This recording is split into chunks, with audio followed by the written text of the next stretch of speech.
Pandian store serial நெக்கான எபிசோடில் தங்கமயிலும் மீனா 2 பேருமே கோயிலில் மீட் பண்ணி பேசிக்கிட்டு இருப்பாங்க.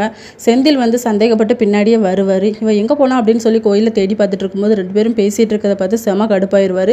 அதுக்கப்புறம் 2 பேருமே கிளம்பிடுவாங்க. கரெக்டாக மீனா திரும்பி பார்க்கும்போது செந்தில் அங்கே தான் நிற்பார். அப்போ இவர் எப்போ வந்தாருன்னு தெரியல அப்படின்னு சொல்லி யோசிக்கும் போது அந்த இடத்துல வச்சே சத்தம் போடுவார்.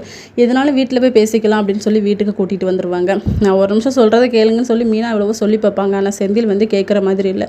எங்கள் வீட்டில் யாருக்குமே செட் ஆகாதுன்னு தெரிஞ்சும் நீ இப்படி வந்து அவங்க கூட பேசிகிட்டு இருக்க, உனக்கு கொஞ்சமாச்சும் அறிவு இருக்கான்னு தாட்டு போட்டுன்னு குதிப்பார். இந்த வீட்டை விட்டு வெளியே போ அப்படிங்கிற மாதிரி. அப்போ சொல்லுவாங்க, இது வந்து எனக்கு ஆஃபீஸில் கொடுத்த குவார்ட்டர்ஸு, இது என்னோட வீடு அப்படின்னு சொல்லும்போது செந்திலே கோவத்தில் அந்த வீட்டை விட்டு வெளியே போயிடுவார். இன்னொரு பக்கம் நம்ம கதிர் அவங்க மாமனாரும் காரில் போயிட்டுருப்பாங்க. அப்போ சொல்லுவாங்க, என் ஃப்ரெண்டோட அப்பாவுக்கும் இப்படி தான் ஹீமோதெரப்பி எல்லாமே பண்ணி கரெக்டாகிட்டு சரியாயிட்டு, அதேமாதிரி உங்களுக்கும் சரியாயிரும் அப்படின்னு சொல்லி ஆறுதலாக பேசிட்டு போவாங்க. இன்னொரு பக்கம் செந்தில் வந்து வீட்டுக்கு வந்துடுவார். என்னடா கோவமாக இருக்க, மீனா எங்கன்னு சொல்லி கேட்கும்போது அவளை பற்றி பேசாத, அது வந்து அவள் வீடு, அதனால் வந்து வீட்டை விட்டு என்ன வெளியே போக சொல்லிட்டா அப்படின்னு சொல்லி கத்திக்கிட்டு இருப்பாருங்க. வந்து இதோட நெக்கான எபிசோட் முடியுது.